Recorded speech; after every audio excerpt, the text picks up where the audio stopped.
The woman who thinks she could get away with it too if it weren't for that cute husband's meddling kids. Another delusional woman who tried to fabricate a scandal. The man who's desperate to advertise his wife's lack of virginity. A young guy expecting sympathy but instead gets hated in the comments. And the man whose business takes unsolicited Duck Pics to a whole new level. Hello my snacks, welcome back. We've got a lovely spectrum of ridiculous stories today, so let's dive straight in. I fell in love with my neighbor and then I babysat his kids. Now I'm questioning my feelings. Okay, so first of all, I'm new to Reddit, so sorry if there are any mistakes or something. I obviously can't talk about this with any of my friends or my mom, but then I saw a Reddit post on TikTok and I thought this would be a good place to talk about this. I'm also going to post this in a couple of different places based on what came up when I googled best Reddits to post on for advice. So also sorry if this shows up in multiple times.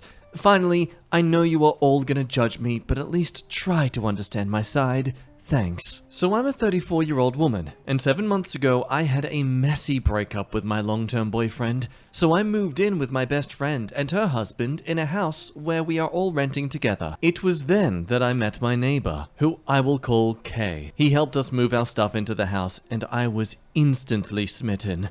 We live in the suburbs of a major city, so we both ended up taking the train into work at the same time each day. I knew Kay had a wife and kids very early on. He talked about them often, and pictures of them on his lock screen, social media, etc.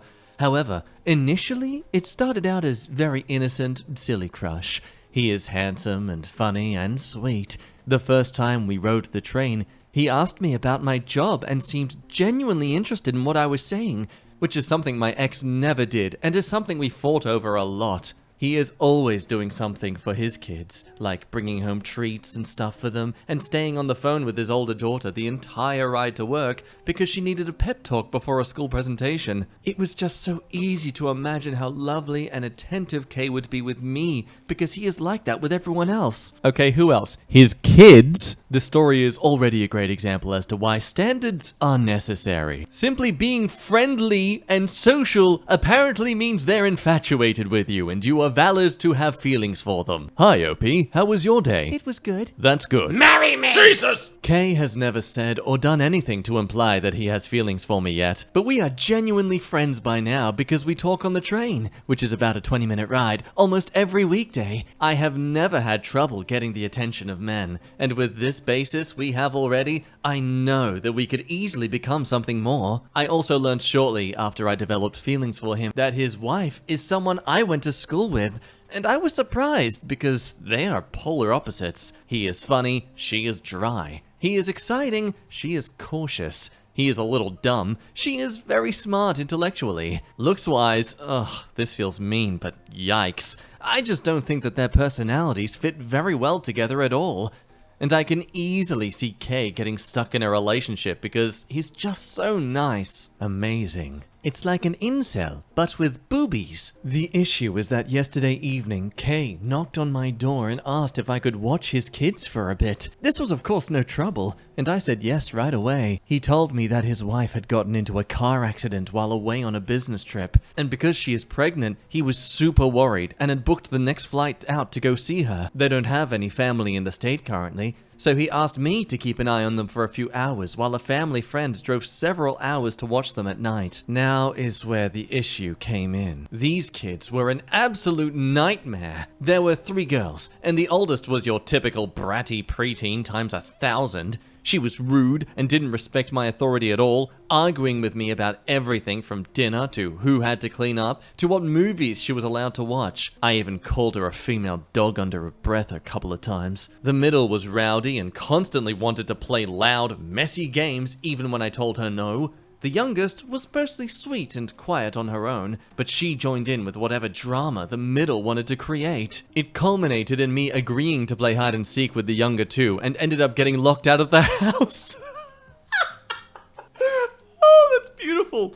Okay, these kids get an immediate pass for being a-holes. When I went back and tried to convince the oldest to let me in through the back screen door, she pretended she couldn't hear me and put her headphones in. Thankfully, the family friend arrived a few minutes later and let me in, and then I went home. This makes me sad because before now, I would often dream about being a stepmom to Kay's kids one day because of how highly he would talk about them. Now I want nothing to do with them. But at the same time, this is further proof that Kay and his wife are not happy because children from a happy home do not behave like this. I just want to have a relationship with Kay, but I do not know if it is possible because of his kids, and I would not get along, and this is even before a potential divorce where their mother could easily get them to hate me. I really love Kay, and I know that we could have a beautiful relationship if I pursued this, but this has really shaken me. I just wish I had someone to talk to about this, but everyone in my life would judge me. Well, stop, pause. If there's something you're doing in your life that would cause everyone around you to judge you for it, maybe it's something valid to feel ashamed of. So this story has been around for about a week now, and hilariously there's some stuff in the comments adding some more information to this delusional woman. She also tried to post this on the adultery sub, the step-parent sub, and the other woman sub. They all deleted her. Yeah, the fact that both adultery and the other woman sub didn't want her is absolutely hilarious. For those who don't know, r/the other woman is a subreddit for women who are dealing with a copium of feeling loved by someone and feeling really compatible with a guy, but also feeling like they're just being used as a side piece. Of course, nowadays it's mostly tainted by women who are just bragging about how much better they are than the other wife. More so bragging about how wonderful their time is being the person who's ruining relationships. Well, aside from the husband himself being a piece of schmidt. Seriously, some of these posts are just downright delusional to the point you're concerned about how they perceive true love. And agreeing to this comment here, maybe the reason the kids are being so disruptive is because they found out their mother is in an accident. But what makes this the best news ever is that just a day later, he found her post. Yes, after desperately trying to defend her delusions in the comments for an entire day, less than 24 hours later, it seems that her story had spread. No thanks to her posting this in every single subreddit she could think of, and so in a fit of defeat, she deletes everything just after posting a screenshot from this update. Obviously again, everything's deleted, however some people have been kind enough to share what was said, adding the transcript of the update post, which was a screenshot of a text exchange. 10:04 p.m, the night of this story being posted. My wife and the baby are okay. Thank you for watching the girls. OP. Of course, anytime. Let me know if there's anything else I can do. The next morning, Kay sends a thumbs up. An hour later, links to the post she made. Is this you? Because if it is, we need to talk. I promise you that I have absolutely no interest in leaving my family for you. I'm sorry if I ever gave you the wrong idea, but I don't see you as anything more than a neighbor. I don't think we should be friends anymore. OP. Wait, can I call you? Look, I know it's kind of mean to laugh at them, having their entire reality shatter before them like Thanos snapped his fingers, but she was also being a bit of an a-hole towards the wife behind her back, and radiating this, like, stalkerish, incel, well, they have to like me because I like them energy, and yeah, gotta nip that in the bud straight away, you know? Now, while that story did conclude, interestingly enough, over on True Off My Chest, another woman makes this post, titled, "To my husband's female colleague." And it is currently being all the rage in this subreddit right now. Some were linking that first story we just read as to be the same people, but no, apparently they're not the same. At least what the OP had said further down in these comments, which I can't be bothered going all the way through. There's a lot! But either way, the scenario is weirdly the same about some pick-me girl who just can't comprehend that she's not actually that wanted. I do not know your Reddit name, but you finally gave me a reason to use this throwaway. I know you looked through this sub after you got advice here telling you to come clean to me about your affair with my husband. I personally couldn't find a thread that fit the description, but I could be wrong on the wrong sub or you deleted it. So if you read this and it sounds familiar, then yes, it's about you. I have no plans of speaking to you in the future, but I want to make a few things clear. Now, sadly, no one's been able to find this exact post, most likely because the other woman deleted it. Yes, I do remember when we first met at the Christmas party and you kept trying to get my husband alone to talk. You pouted so much when he refused, I thought you would quack. Do you remember how all of his colleagues were friendly with me? I remember when you approached my husband and I walking home from my birthday dinner. I'm pretty sure this was a coincidence, but seeing my husband practically jump away from you trying to hug him was the highlight of my night. I know my husband is sexy. Of course I know. I married him and had kids with him, but I bet you didn't know, because you have only been at the company for a few months, that your co-workers used to be my co-workers. I know all about you trying to get him alone after meetings. Not only straight from my husband, because you make him feel uncomfortable, but also from them. Do you think he wouldn't talk to me after you accidentally sent him 2 provocative photos on 2 separate occasions? Did you think you could really get him? Did you look at his Instagram and think, wow, I want that life, I just need to lie to his wife and it's all mine? Do you think knocking on my door when I'm hosting a dinner party to hand me printouts of your conversations with him that I would go off on the deep end and divorce him? We'll come back to that later. I'm pretty sure HR have spoken to you already about your inappropriate behavior and misuse of his personnel file. I'm sure you are shocked. Maybe you didn't think my husband would report it. I don't know what repercussions you will get, and I don't care. If you come near me, my husband, our kids, or our nice home again, police will be called. A word of advice, if you're going to fabricate messages, you might want to get rid of the wrong number, or at least replace it with a name. So sadly, it feels like we've reached the 3rd act of a story that we have hardly any proper context to the beginnings of. But despite many people clearly not reading the story, no, there wasn't an actual affair. There was an attempt to imply an affair. So some more information onto the proof of cheating. Comments are curious what the printouts said. Unfortunately, the OP had to hand the printouts to her husband when he went to HR. Summarizing what they say, basically it was just long messages of saying that they loved each other, that he would leave me for her, the house was his, so I would need to move out with our kids, the house is actually mine, that she wanted to have his babies, and that he wished he met her first. 20 pages of this! Like, okay, a couple of pages? I'd understand. 20 pages? This woman wrote a fan fiction to try and persuade this wife to leave her man. Now, of course, aside from the crazy stalker vibes she was giving off, how can you be certain it definitely wasn't his number that she was communicating with? Were the texts she showed you fake to make it look like he responded? And if so, how do you know for sure they are fake? Not accusing him, just honestly curious. Well, it gets even better. Sorry, I didn't fully explain in my post. I was sort of ranting at her.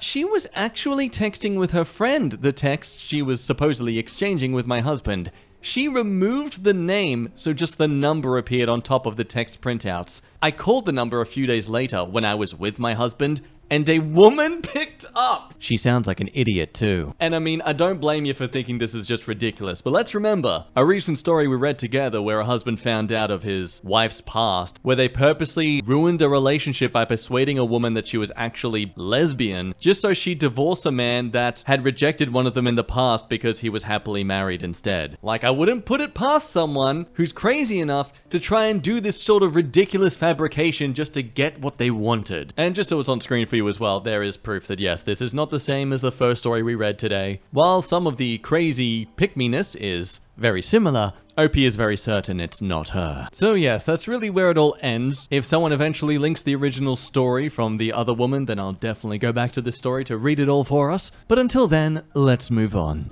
Over in r/off my chest, where we come to a story from 3 months ago with a hilarious update. My husband wants everyone to know I'm not pure. It's exactly what the title says. I've been with my fiance for 6 years and engaged for the past 8 months. I've been doing most of the wedding planning, but my fiance, let's just call him Ryan, will give his input here and there. So, about a month ago, Ryan, out of nowhere, said he was talking to some of his co-workers and thinks that I shouldn't wear a white dress. This was totally weird to me.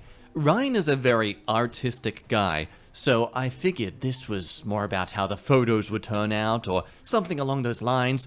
But I'm set on wearing white. I told him this, and I could see that he was annoyed, but he let it go. 2 weeks ago, I finally picked and paid for my dress, and this caused a huge argument. Ryan again came to me very annoyed. He asked to see the dress I picked, but I said no because I wanted it to be a surprise for our wedding day. He asked me to at least tell him what color it was.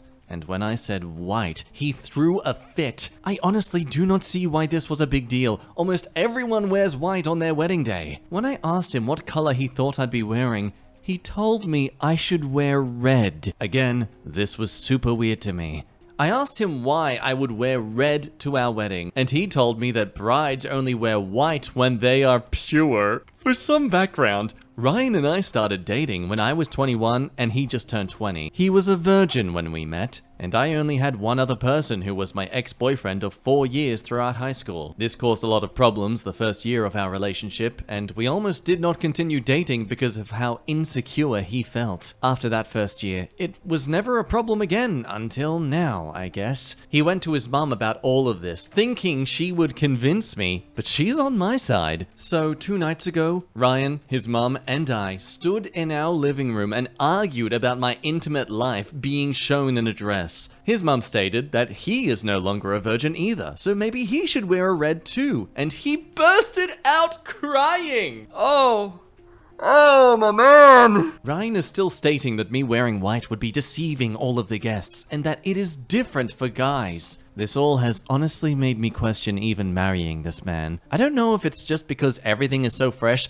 but I'm really disgusted by him. He's not even religious, so I know this is just about him still thinking about me losing my virginity at 18 before I even knew him. I just needed to rant to anyone about how psycho this is. Yeah, psycho is correct. As top comment nails it, look, if he is this insecure after 6 years together, things are not going to improve. Is he going to mention your impurity in his wedding speech? I mean, is he going to try and leverage this in your marriage to get what he wants? Is he going to demand paternity tests for your children? I'd seriously consider what you were signing up for. Dude sounds messed up as hell. It is nice to see the mum is on her side about this. Yeah, poor old Ryan. In his late 20s now. Gonna find tracking down a virgin for his next partner even trickier. Not to mention getting his mind blown the first time he goes to a wedding where the bride is in white and her children are there.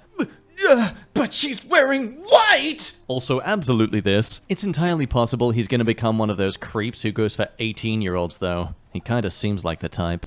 Now, while Ryan further punished his partner for having actual experience under a belt, seriously, why would you hire a painter who's never touched the brush? We move on 10 days later to r/dating advice, where Ryan's fiance says, "What do I wear on my first date in 6 years? I'm in my late 20s and just broke off an engagement. This is going to be my first date in many, many years. We're going to a nice waterfront seafood restaurant in North Carolina. It's a beach, but also November, so I have no idea what would be appropriate." A red dress!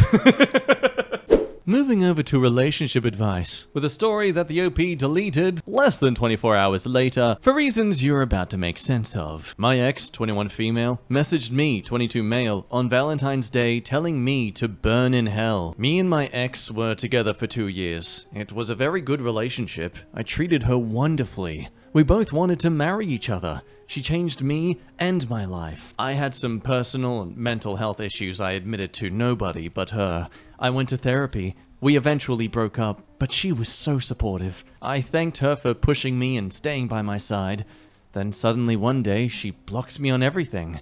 I understand. 9 or so months go by and it's Valentine's Day. She messages me how I'm doing and if I'm spending it alone. I say yes. She then proceeds to say good, hoping I burn in hell and never look at a woman again, claiming I'm misogynistic because of fetishes I have or had, saying she regrets ever being nice to me, cursing me, calling me all sorts of names, slandering me and calling me a piece of schmidt for the problems I had in the past. She completely turned on me. I was quite civil with her on text, but she was vicious. It's terrifying because this was the girl who helped me, supported me, now saying I should burn in hell after 9 months of working on myself. This entire time, I still had feelings for her. It felt relieving to let go of her finally, but sad she became this kind of person. The girl I loved and helped me died.